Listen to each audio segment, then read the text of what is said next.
Olá pessoal, sou a vereadora Luana Alves, estou aqui com o Felipe, que é da ANIS, Associação de Servidores com Ensino Superior em São Paulo, e aqui a gente queria falar um pouco com todo mundo sobre o PL 428 que o prefeito Ricardo Nunes mandou aqui para a Câmara Municipal de São Paulo. Mais uma vez, é um PL sobre serviço público e que a princípio pode parecer algum ganho, mas é mais um desmonte das carreiras de servidores públicos na Prefeitura de São Paulo. É um PL que é vendido como um PL de reajuste salarial, mas se você for ver, são pouquíssimas carreiras que têm reajuste e é um reajuste que vai ser, na verdade, degradado ao longo dos próximos anos, vai ser diluído ao longo dos próximos anos, não é um aumento real. E uma coisa que esse PL traz de muito grave é a extinção de cargos, isso mesmo, cargos da assistência social, da cultura, da Secretaria do Verde e do Meio Ambiente, dos esportes, de serviços fundamentais para a população de São Paulo que vão ser extintos. Na prática na estrutura administrativa da prefeitura, diversos cargos, mais de 1000 só na assistência, não vão mais existir no organograma, de fato, em São Paulo. O que significa que esses cargos, o trabalho em si vai continuar existindo, mas por terceirizados. Ou seja, mais um passo gigantesco para a terceirização dos serviços públicos na cidade de São Paulo. Isso significa um serviço pior, isso significa mais gasto público, porque o terceirizado gasta mais, apesar de tentarem vender que não, e significa, na verdade, um total desmonte da carreira do serviço público. A gente sabe a importância do servidor público. O servidor público consegue garantir, de fato, a neutralidade do serviço, A gente viu agora nessa pandemia o que aconteceu. O presidente Jair Bolsonaro queria propina para as vacinas que foram compradas no ano passado e quem denunciou o esquema foi o servidor público. São muitos casos. Muitas vezes, quem consegue denunciar irregularidades, denunciar corrupção, ter um compromisso com o serviço e não com o governo, é o servidor público, é o servidor estatutário. E desmontar isso é um risco gigantesco, não só para o servidor público, mas para a população. Felipe, fala um pouco mais sobre o PL 428. Então, boa tarde para todo mundo.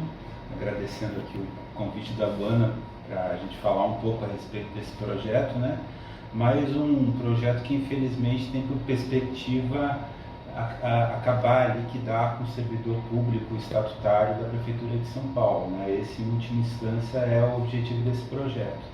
Então, é interessante notar o seguinte, que o projeto ele vem sob o enunciado de ser uma valorização dos servidores, uma revalorização dos servidores, mas, na verdade, o que ele traz é exatamente o oposto. Ele traz um aprofundamento da desvalorização dentro dessa perspectiva de liquidação mesmo do serviço público na cidade de São Paulo, do serviço público feito por servidores efetivos e servidores estatutários, servidores que entram na prefeitura via concurso público. Então, assim, os principais problemas que a gente identifica nesse projeto, que absolutamente nenhum aspecto foi discutido com o conjunto das entidades, é bom que se diga a respeito disso, quer dizer, mais uma vez também, o governo violou qualquer princípio democrático na negociação, na própria entabulação de conversas, porque negociação de fato sequer houve com as entidades, e mandou para a Câmara Municipal esse projeto tal como fez com os outros, como a gente pôde verificar em relação à reforma da Previdência. Então, quais são os principais aspectos danosos desse projeto que a gente vai precisar de alguma maneira tentar impedir que eles venham a vingar, que eles venham a ser aprovados, além de algumas outras questões que a gente precisaria utilizar do projeto para poder sanar e que vem inclusive de legislações anteriores aprovadas por esse e por outros governos. Primeiro, o fato de que essa valorização efetivamente ela não existe. Então, quando algumas poucas carreiras, e nem elas integralmente, mas alguns níveis de algumas carreiras são valorizadas, a gente está falando de um universo que é um universo muito pequeno. Então, por exemplo, dentro do universo das carreiras de nível universitário, que é onde a nossa entidade atua, isso significa apenas 5%, 5% dos servidores que têm algum tipo de benefício mesmo, de fato. Extraindo esse contingente, a gente tem certamente aí mais de 90% que estão tendo percentuais residuais, pífios ou até absolutamente negativos, como todo o pessoal da saúde. Então, veja, a situação da saúde ela é muito emblemática. Enquanto o prefeito ele se atribui 46% de reajuste a título de recomposição, Os servidores todos da área da saúde estão desde 2016 sem qualquer modificação na sua remuneração, né? De lá para cá, a receita corrente líquida do município aumentou 70%, né? De lá para cá, os trabalhadores da assistência, da educação, deram a sua vida na pandemia e estão sendo literalmente desvalorizados. Os aposentados, que representam aí cerca de 40% desse contingente todo, a grande maioria deles não vai conseguir repor o confisco dos 14% que foi feito com a emenda 41 com o Sampaprev 2, né? Afora isso, é gravíssimo mesmo o fato de se propor aqui a extinção de cargos e de 9 disciplinas, né? São, nesse caso aqui, dos quadros do QAA, que é o quadro de Administração Pública Municipal, e do QIAG, que é o quadro dos engenheiros, arquitetos, agrônomos e geólogos, né?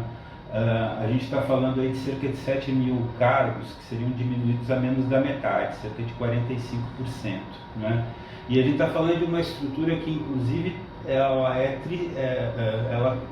existe há praticamente 30 anos, né? A instituição desses cargos foi feita ainda na época da gestão Erundina, para se ter uma ideia de como houve defasagem nesse período, e a nossa necessidade era exatamente o oposto, era que esses cargos fossem aumentados, que houvesse concursos, que houvesse provimentos, né?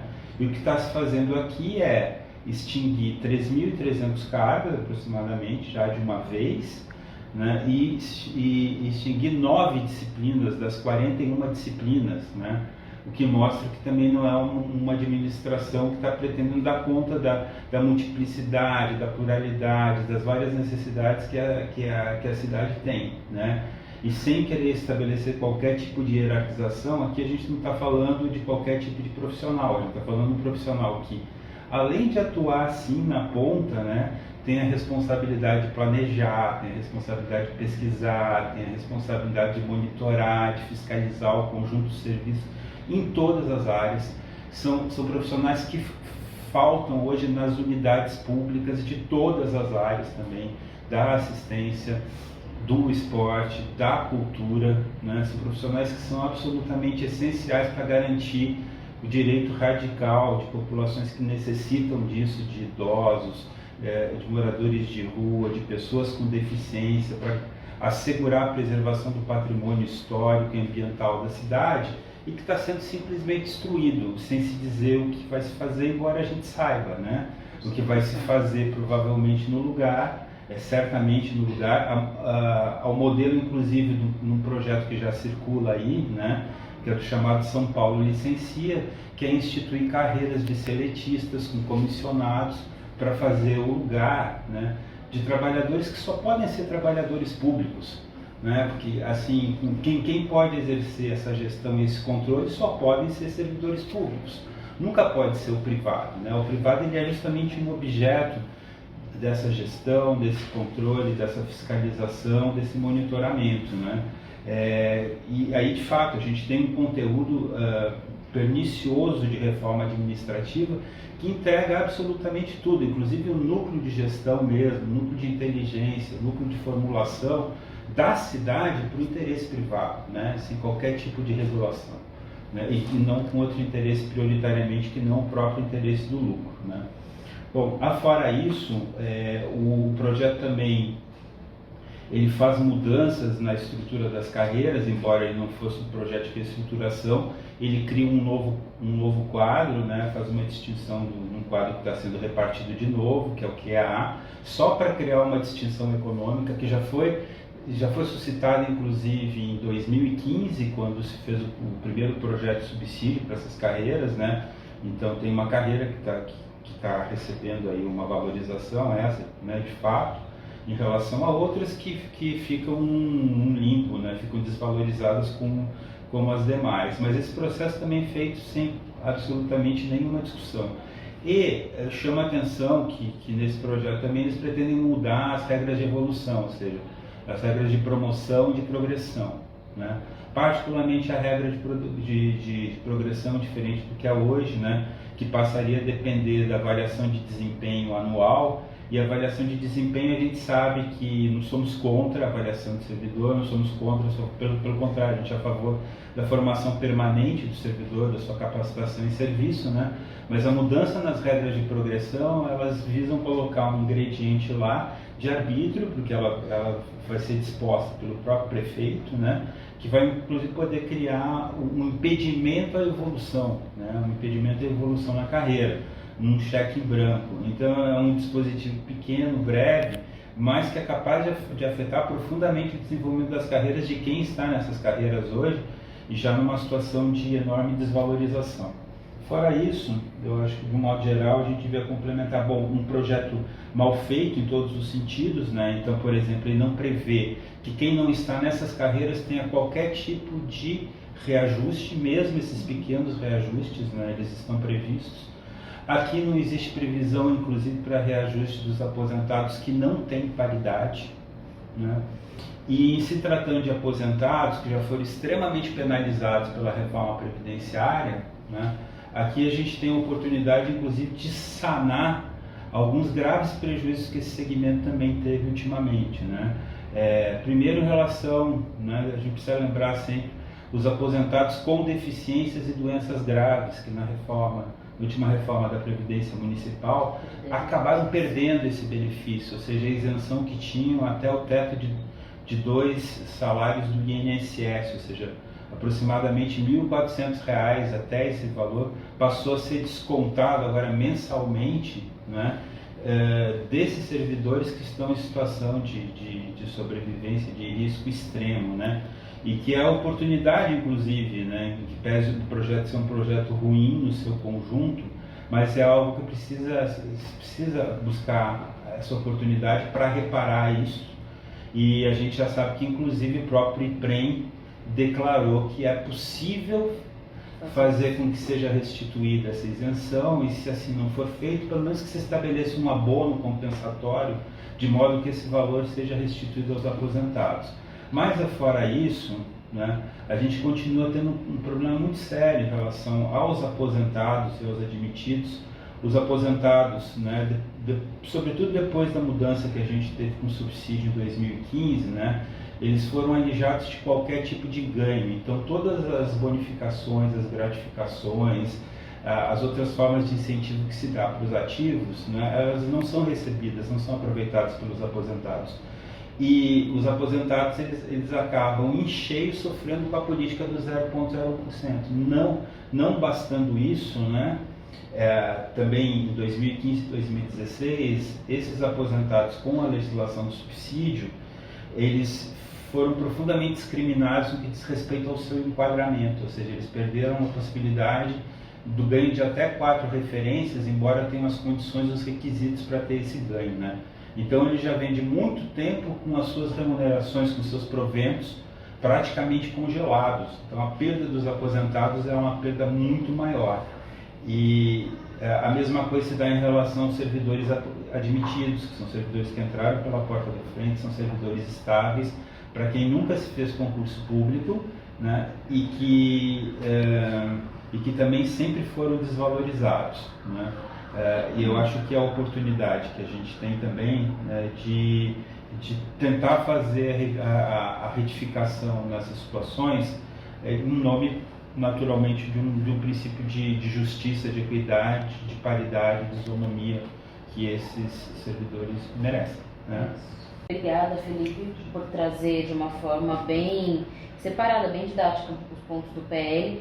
A gente sabe, gente, que esse é um PL que, mais uma vez, vem no sentido de privatização do setor público, de precarização do setor público, e essa gestão tem feito isso continuamente. Essa gestão tem tentado a todo momento acabar com a figura do servidor estatutário e acabar, mesmo para a população de São Paulo, com a ideia do serviço público, né? Então, aquela pessoa que te atende na UBS, ou que te atende no CRAS, te atende no CRES, te atende na escola, a ideia é que não se tenha mais o pensamento dessa ser uma pessoa que tem uma estabilidade, que é servidor público, mas ser um servidor que pode a qualquer momento sair desse serviço e precarizar o próprio direito da população, né? Então é bastante grave o que está acontecendo. Queria dizer para todo mundo que a nossa bancada, a bancada do PSOL e a bancada da oposição vai se colocar contrária a esse projeto, né? A bancada do PSOL, sem dúvida, sabe que é um projeto que tem muito mais perdas do que ganhos, então por isso não é um projeto interessante para a cidade de São Paulo, e a gente vai estar em obstrução. É muito importante que todos venham já na audiência pública, que vai ser na terça-feira, dia 2 de agosto, às 11 horas. Convido todos para estarem presencialmente e ficarem até a sessão plenária, que vai ser às 3 da tarde, também na terça-feira, dia 2. É muito importante a pressão das pessoas para dizer que não tem interesse público nesse projeto. Então, convido todos para virem. A gente sabe que o formato é híbrido da Câmara Municipal de São Paulo, que uma parte dos vereadores podem ficar online, Felipe, tem sido muito ruim, tem levado a muitas perdas. Vários vereadores votam de casa, num projeto que sabem que é impopular, nem aparecem aqui na Câmara para votar. Mas a gente vai tentar alterar isso, vai tentar reverter isso, porque não é possível, num projeto tão importante para a cidade, os vereadores possam votar de forma escondida, né, na prática de uma forma escondida. Então, convido todos para virem para cá, fazer pressão, dia 2 de agosto, terça-feira, desde a audiência das 11 até a sessão plenária das 3, porque é muito provável que a prefeitura, que o governo já queira votar em primeira no dia 2, tá bom? Vamos colocar de forma muito firme e provar que esse projeto não é interessante para São Paulo. O projeto 428 é mais um passo na precarização do serviço público, da carreira do servidor público e no limite da dificultação do acesso da população aos direitos. É isso.